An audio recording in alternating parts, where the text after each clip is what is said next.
السلام علیکم.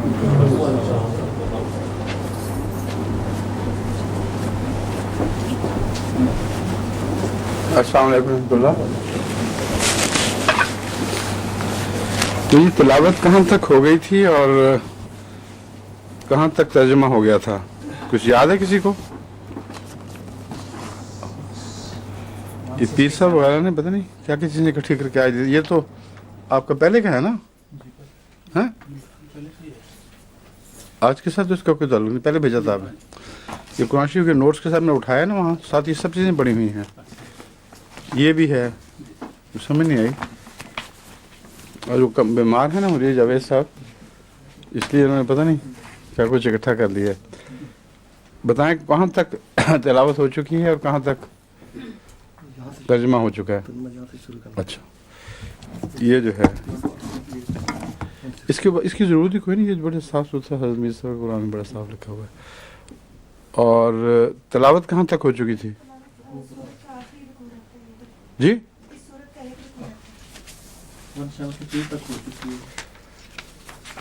ٹھیک ہے، پھر حسب سابق چند آیات کی، ایک دو آیت کی تلاوت کر کے تبرکن پھر ترجمہ شروع کر دیتے ہیں.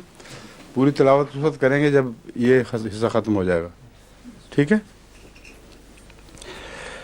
اعوذ باللہ من الشیطان الرجیم، بسم اللہ الرحمن الرحیم.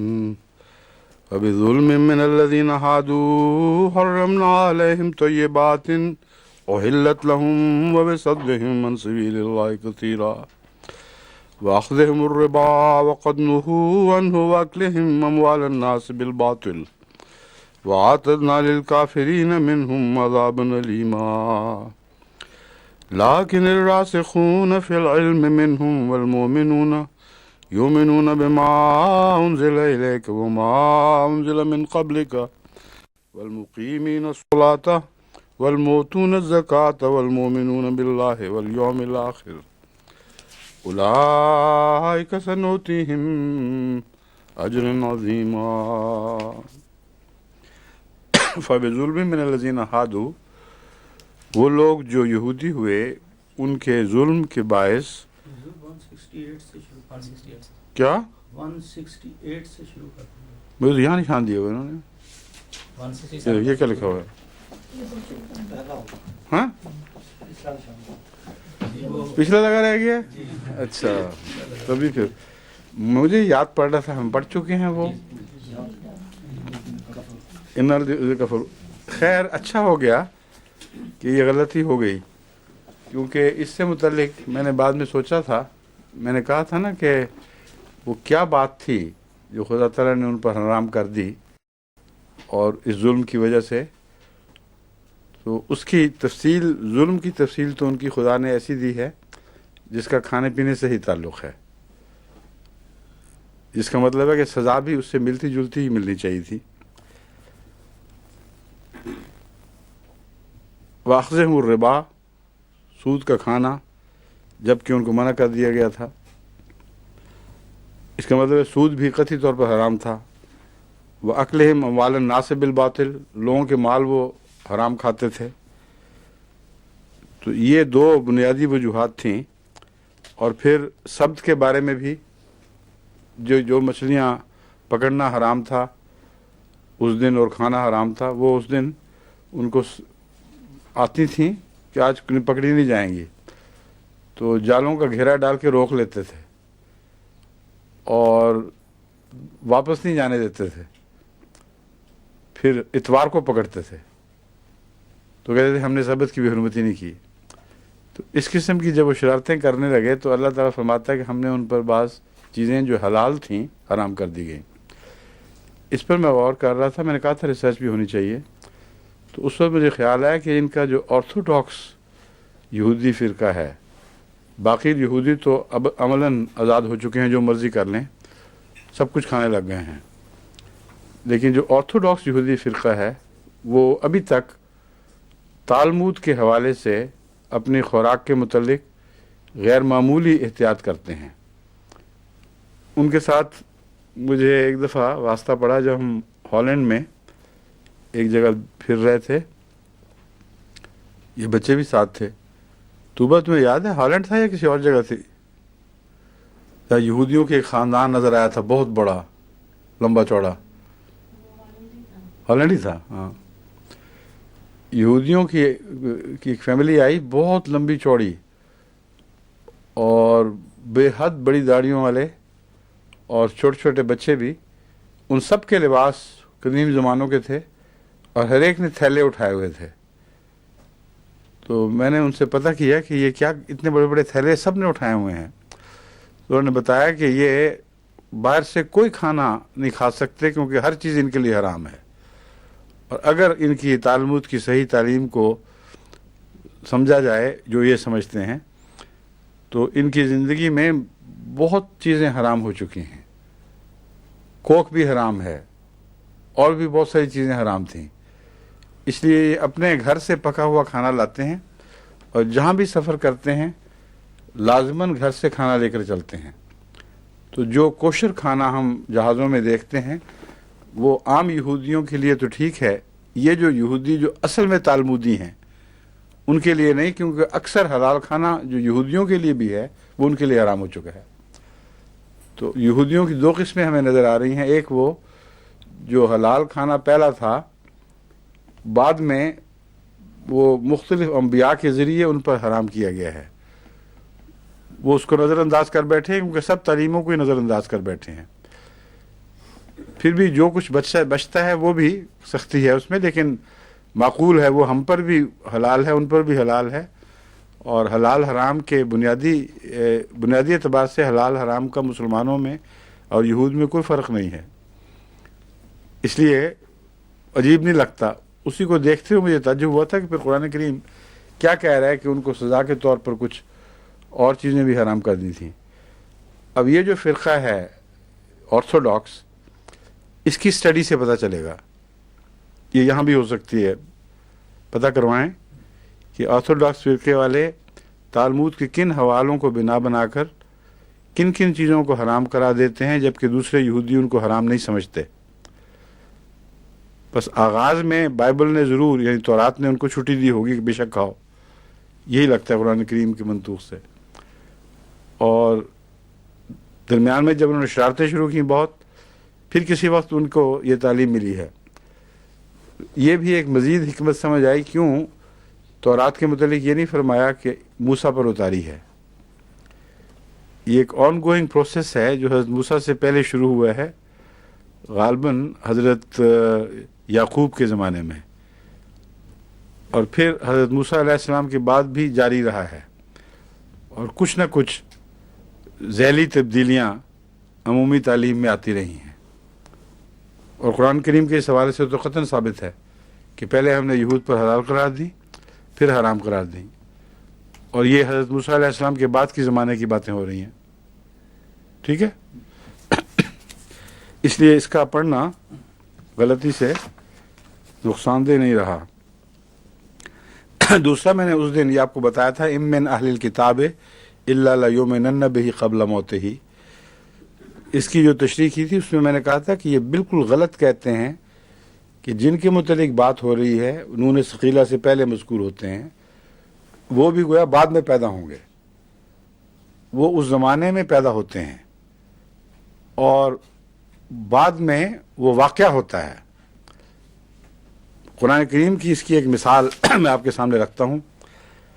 لقد صدق اللہ رسولہ الرؤیا بالحق، اللہ نے رسول کو جو رویا دکھائی تھی حق کے ساتھ اس کو سچا کر دکھایا. کیا رویا تھی؟ لَتَدْخُلُنَّ الْمَسْجِدَ الْحَرَامَ انشاءاللہ، کہ تم لوگ ضرور مسجد حرام میں یقیناً داخل ہوگے اللہ چاہے گا تو، آمنین محلقین رؤوسکم. تو رسول اللہ صلی اللہ علیہ وسلم اور آپ کے ساتھی جن کے متعلق یہ وعدہ تھا وہ تو پہلے سے موجود تھے. نون ثقیلہ نے نعوذ باللہ من ذالک ان کو تو نہیں اگلے زمانے میں منتقل کیا، یہ وعدہ کسی اور کے حق میں تو نہیں ہوا. جن کے متعلق بات ہو رہی ہے پہلے مخاطب وہی ہیں. واقعہ جو نون ثقیلہ میں مذکور ہے وہ بعد میں آنے والا ہوتا ہے. بس حضرت مسیح کے زمانے میں وہ آیت ہے جس کا اطلاق شروع ہوتا ہے مان صلیب کے واقعہ کے بعد، اور اس میں یہ بتایا گیا ہے کہ یہ اہل کتاب جو اس وقت جن کی باتیں ہو رہی ہیں، اختلاف کرتے ہیں، علم کچھ نہیں، ظن کر رہے ہیں، یہ ضرور اس کی موت سے پہلے اس پر ایمان لے آئیں گے، اگر یہ ترجمہ کرنا ہو تو۔ یہ میں نے یہ نیا ترجمہ جو پیش کیا تھا اس کے حوالے سے یہ بنے گا کہ یہ لوگ حضرت مسیح کی موت سے پہلے پہلے ان پر ایمان لے آئیں گے، ان پر نہیں، اس واقعہ پر ایمان کی تشریح میں نے یہ کی تھی کہ یہ تسلیم کر لیں گے کہ ہم مارنے میں کامیاب نہیں ہوئے، کیونکہ یہی بحث ہے قرآن کریم نے جو اٹھائی ہے، وَمَا قَتَلُوهُ یقینا، ناکام رہے، نامراد رہے، شک میں رہے، اس حقیقت کو یہ لازماً تسلیم کر لیں گے۔ ایک یہ ترجمہ تھا۔ دوسرا تھا ایک بھی فرقہ نہیں رہے گا جو حضرت مسیح کی موت سے پہلے بحیثیت فرقہ ان پر ایمان لا کر ان کا تمام بنی اسرائیل کی طرف کامیاب رسول ہونا ثابت نہیں کر دے گا۔ ان کا یہ پیغام کہ میں گمشدہ بھیڑوں میں بھی جا کے تبلیغ کروں گا، اس کی صداقت کے ثبوت کے طور پر یہ آیت واقعہ بیان کر رہی ہے کہ ہو نہیں سکتا کہ کوئی ایک فرقہ بھی باقی رہ جائے جو مسیح کی موت سے پہلے پہلے اس پر ایمان نہ لے آئے، جس کا مطلب ہے کہ اس آیت سے پہلے مسیح کی موت نہیں ہوئی۔ ما قتل ہو یقینا بتا رہا ہے کہ جب تک اس آیت کا عمل شروع ہوتا ہے مسیح کی موت شروع نہیں ہوئی، اور جب مسیح مرے گا اس سے پہلے پہلے تمام فرقے بحیثیت نمائندہ مسیح پر ایمان لا چکے ہوں گے۔ سمجھے؟ اس گفتگو میں نے ضمن ذکر کیا تھا کہ حضرت مسیح موعود علیہ السلام کے خلاف مولوی کئی دفعہ جو بددیانتی کے ساتھ عربی گرامر کو توڑ مروڑ کے کئی عذر تلاش کر کے ان میں چھپتے رہے ہیں۔ ان میں ایک یہ عذر تھا کہ نون ثقیلہ ہے، اس لیے جن لوگوں کے متعلق یہ پیشگوئی ہے کہ وہ ایمان لائیں گے وہ پیدا ہی نہیں ہوئے، وہ بعد میں پیدا ہوں گے، یہ بالکل جھوٹ ہے۔ وہ لوگ پیدا ہو چکے ہیں، انہی سے بات چلی ہے جو مسیح کے زمانے میں موجود لوگ تھے۔ مثال میں نے اس کی سورہ فتح کی آیت 28 سے دی ہے۔ اب بتائیں کون سا شروع ہے، اب کہاں سے شروع کرنا ہے؟ یہ ہے جی 168 168 ان الذین کفروا، جی ٹھیک ہے۔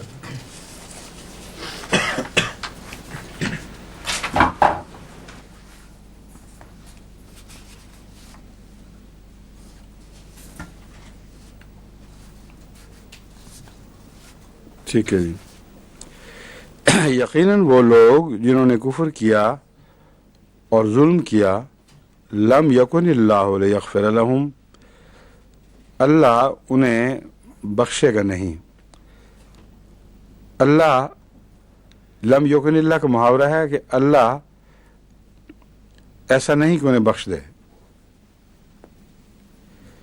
یعنی جو کفر بھی کریں اور پھر ظلم بھی کریں، یہ وہ لوگ ہیں جن کے متعلق اللہ کا پھر یہ طریق نہیں ہے۔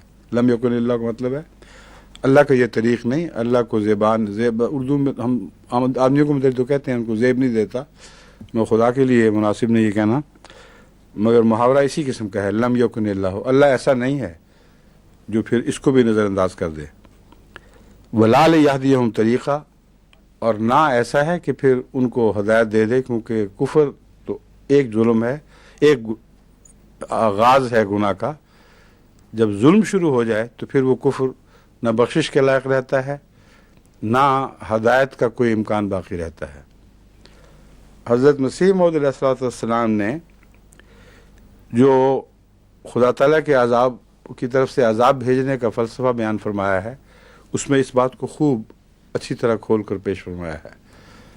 آپ نے فرمایا ہے کہ دنیا میں گناہ گار تو بستے ہیں، بستے چلے آئے ہیں، خدا تعالیٰ خام خواہ ہر وقت گناہ گاروں کے مارنے کے درپے نہیں رہتا، ہر ایک کو برباد کرتا پھرے، لیکن جب کفر و ایمان کی بحث چلتی ہے، جب خدا اپنے کسی رسول کو بھیجتا ہے پھر اس کا انکار کرتے ہیں، اگر انکار تک بھی رہیں تب بھی ان پر سزا لازم نہیں آئے گی دنیا میں، قیامت کے دن پکڑے جائیں تو پکڑے جائیں۔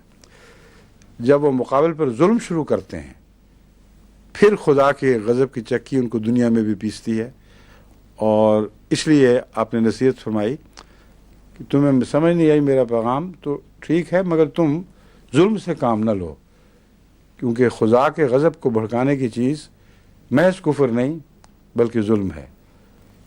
یہ آیت ہے جو دراصل اسی مضمون کو پیش کر رہی ہے۔ ان الذین کفروا وظلموا لم یکن اللہ لیغفر لہم، پھر ظلم کرنے والے حد سے گزر جاتے ہیں، پھر وہ معاف تو خیر ہوتے نہیں، ہدایت پانے کا امکان بھی کھو بیٹھتے ہیں۔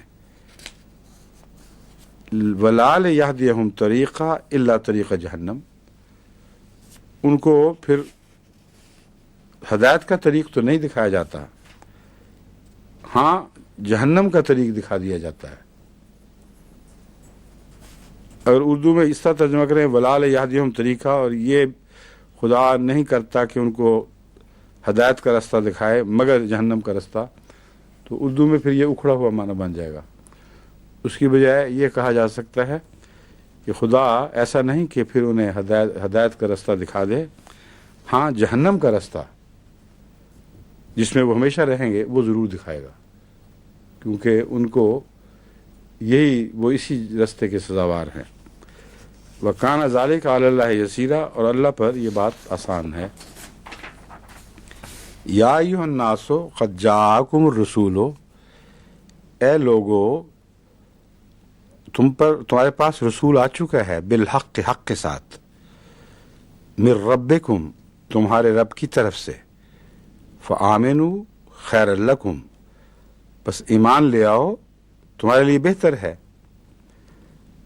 وَإِن تَكْفُرُوا، اور اگر تم نے انکار کیا یا انکار کرو گے، فَإِنَّ لِلَّهِ مَا فِي السَّمَاوَاتِ وَالْأَرْضِ، تو خدا کا تو کچھ بگاڑ نہیں سکو گے، یہ مفہوم اس میں شامل ہے، بیان نہیں ہوا، ظاہراً بیان نہیں ہوا۔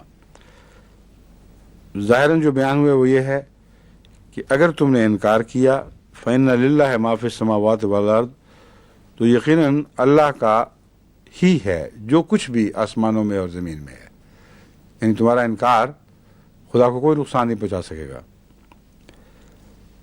وَكَانَ اللَّهُ عَلِيمًا حَكِيمًا، اور اللہ تعالیٰ بہت جاننے والا اور بہت حکمت والا ہے۔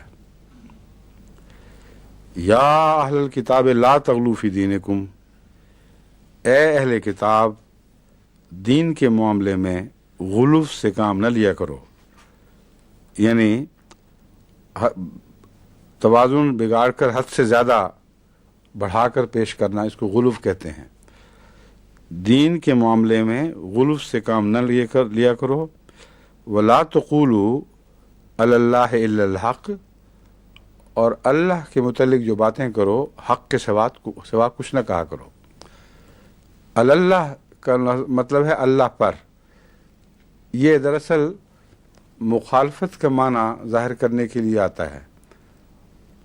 اللہ کے خلاف لفظی ترجمہ ہوگا، اللہ کے خلاف ظلم کی راہ سے باتیں نہ کیا کرو، کیونکہ جو بات خدا نے نہیں کہی اور اس کی طرف منسوب ہوئی ہے وہ دراصل اللہ کے خلاف بات کرنے کے مترادف ہے۔ انما المسیح عیسی ابن مریم رسول اللہ و کلماتہ، انما حصر کے لیے استعمال ہوتا ہے، اس کا ترجمہ یہ ہوگا مسیح عیسیٰ ابن مریم محض اللہ کا رسول ہے۔ انما المسیح عیسی ابن مریم رسول اللہ و کلماتہ، محض اللہ کا رسول ہے اور اس کا امر ہے۔ کلمہ امر الہی کو بھی کہتے ہیں۔ تو اللہ کا امر ہے یا اللہ کی قدرت ہے، کیونکہ قدرت خداوندی کے لیے بھی قرآن کریم میں لفظ کلمہ استعمال ہوا ہے، اور ہر وہ چیز جو خدا کی طرف سے پیدا ہوتی ہے اس کو کلام اللہ کہا گیا ہے۔ اللہ تعالیٰ قرآن کریم میں فرماتا ہے،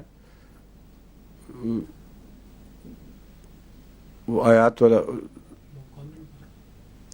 لو کان البحر مدادا لکلمات ربی لنفد البحر قبل ان تنفد کلمات ربی ولو جئنا بمثلہ مددا۔ حضرت مسیح کو کلمہ کہہ کر عیسائی کہتے ہیں کہ اس کا مطلب ہے کہ عام تخلیق نہیں ہے، یہ اس سے بالا کوئی چیز ہے، اور مسلمان بھی مسیح کو کلمۃ روح اللہ بھی کہہ دیتے ہیں، کلمۃ بھی کہہ دیتے ہیں، اور کہتے ہیں یہ مسیح کی خاص شان ہے جس میں دوسرے شریک نہیں۔ یہ بالکل جھوٹ ہے۔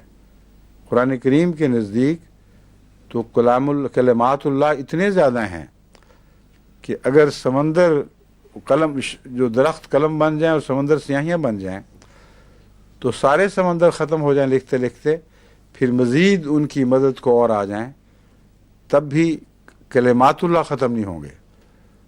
تو مسیح تو ایک کلمہ ہے خدا کی قدرتوں میں سے، تو قدرت مراد ہے یہاں۔ مسیح جو پیدا ہوا ہے یہ اس کی خاص قدرت سے پیدا ہوا ہے، اس کے سوا اس کا اور کوئی ترجمہ جائز نہیں۔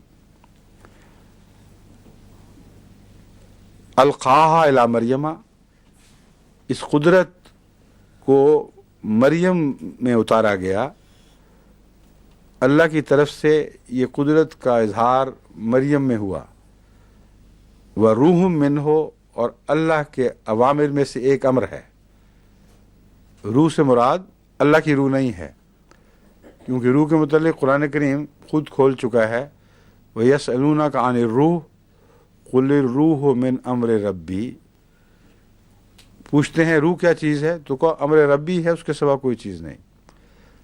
امر ربی سے پیدا ہوتی ہے، اور امر ربی ہی کا نام جب وہ وجود میں آ جاتا ہے روح بن جاتا ہے۔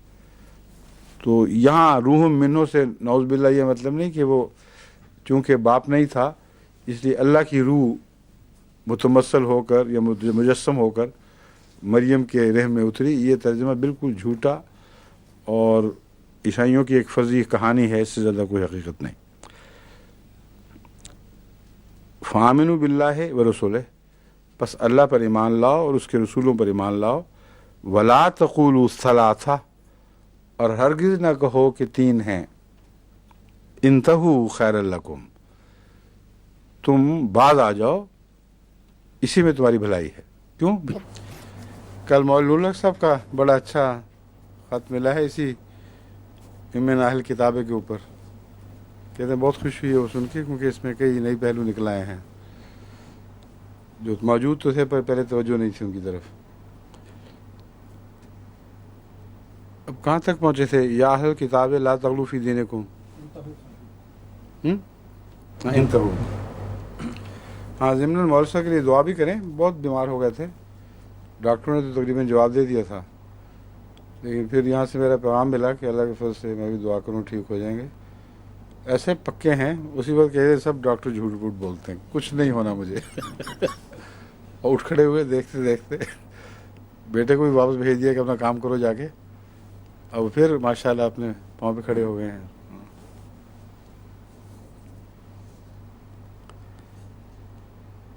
انتہو خیر لکم، بعض آ جاؤ تمہارے لیے بہتر ہے۔ انما اللہ الہ واحد، اللہ تو محض واحد خدا ہے، اس کے سوا نہیں ہے، اس کے سوا نہیں کہ خدا محض ایک ہے۔ سبحانہ ان یکون لہ ولد، پاک ہے وہ اس بات سے کہ اس کا کوئی بیٹا ہو۔ لہو ما فی السماوات و ما فی الارض، اس کا تو سب کچھ، وہ سب کچھ ہے جو آسمانوں میں ہے اور زمین میں ہے۔ وکفا باللہ وکیلا، اور بطور نگران اور سرپرست کے اللہ بہت کافی ہے۔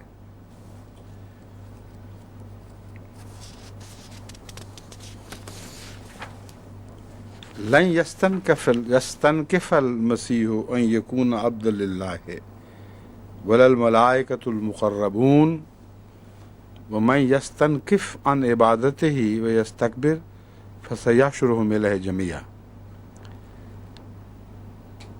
یہاں ترجمہ تو بالکل واضح صاف ہے، لیکن ایک چھوٹا سا نقطہ غور طلب ہے۔